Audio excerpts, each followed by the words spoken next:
उत्तर प्रदेश के महेशपुर गांव की यह कहानी है, जो चारों ओर घने जंगलों और पुरानी हवेलियों से घिरा था। गांव की आबादी ज्यादा नहीं थी, लेकिन यहाँ के लोग खुशहाल थे। पर एक रहस्य था जिसने सालों से गांव वालों को खौफ में डाला हुआ था। गांव के बाहरी हिस्से में स्थित पुराना कोठार, जहां जाने से हर कोई डरता था। गांव के सबसे बुजुर्ग व्यक्ति पंडित रामलाल हमेशा कहते थे कि कोठार में मत जाना, वहां कुछ रहता है। किसी ने उनकी बात को गंभीरता से नहीं लिया, लेकिन एक रात कुछ ऐसा हुआ जिसने पूरे गांव को हिलाकर रख दिया। आधी रात को अचानक पंडित रामलाल की चीखें गूंज उठीं। लोग जब तक उनके घर पहुंचे तब तक वे घर से बाहर भाग चुके थे। उनके चेहरे पर दहशत थी, आंखें किसी अनदेखे डर से फटी हुई। वह बार बार एक ही बात बड़बड़ा रहे थे, वो आ गया, बचो, वो आ गया। सुबह गांव के तालाब के पास उनकी लाश मिली। उनकी आंखें खुली हुई थीं, मानो मरने से पहले उन्होंने कुछ भयानक देखा हो। पंडित रामलाल की मौत के बाद गांव में अजीब घटनाएं होने लगीं।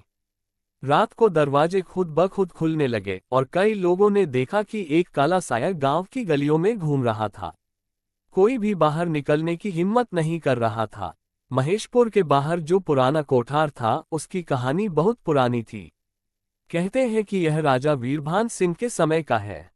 राजा ने इसमें अपना खजाना छुपा रखा था, लेकिन अंग्रेजों के हमले के दौरान उनके कुछ वफादार सैनिकों ने खजाने की रक्षा में अपनी जान दे दी थी। तब से कोठार वीरान पड़ा था और लोग कहते थे कि वहां उन्हीं सैनिकों की आत्माएं भटक रही हैं। पंडित रामलाल की मौत के कुछ ही दिनों बाद गांव के मुखिया रघुनाथ चौधरी का बेटा गोपाल भी एक रात अचानक गायब हो गया। सुबह उसकी चप्पलें कोठार के पास मिली। लोगों का डर और बढ़ गया। इसके बाद गांव के कुछ और लोग भी लापता होने लगे। हर कोई सहमा हुआ था। दिन में भी लोग अकेले बाहर निकलने से कतराने लगे। मुखिया जी ने गांव के कुछ बहादुर युवकों से इस रहस्य को सुलझाने की गुजारिश की। गांव के दो नौजवान विक्रम और सुरेश ने ठान लिया कि वे इस रहस्य को सुलझाकर ही रहेंगे। एक रात लाठी डंडे लेकर वे कोठार की ओर बढ़े। हवा में अजीब सी सिहरन थी। पास के पेड़ अंधेरे में काले साए जैसे लग रहे थे। जैसे ही वे कोठार के पास पहुंचे, उन्हें अंदर से धीमी धीमी रोशनी दिखाई दी। अंदर कोई था। वे धीरे धीरे आगे बढ़े और जो देखा उससे उनके होश उड़ गए।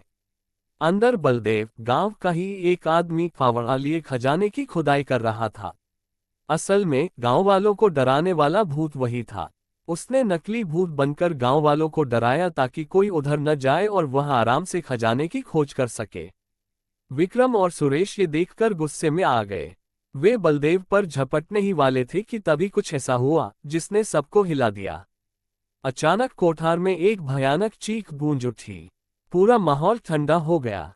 वहां धुएं जैसा एक काला साया उभरा और हवा में तैरने लगा। उसकी आंखें खून जैसी लाल थीं। वह सीधे बलदेव की ओर बढ़ा। बलदेव घबराकर भागने की कोशिश करने लगा, लेकिन उसके पैर जैसे जमीन से चिपक गए थे। साया और पास आया और डरावनी आवाज में बोला, ये खजाना हमारा है, जो इसे ले जाने की कोशिश करेगा वो जिंदा नहीं बचेगा। बलदेव चीखते हुए जमीन पर गिर गया। उसके मुंह से कोई आवाज नहीं निकल रही थी। तभी अचानक कोठार की दीवारें हिलने लगीं, जैसे वहां कोई भूकंप आ गया हो। विक्रम और सुरेश किसी तरह भागते हुए गांव लौटे और पूरी घटना बताए। गांव के सभी लोग इकट्ठा हुए और बलदेव को देखने कोठार पहुंचे। लेकिन वहां न तो कोई खजाना था, न ही कोई भूत, बस बलदेव की लाश पड़ी थी।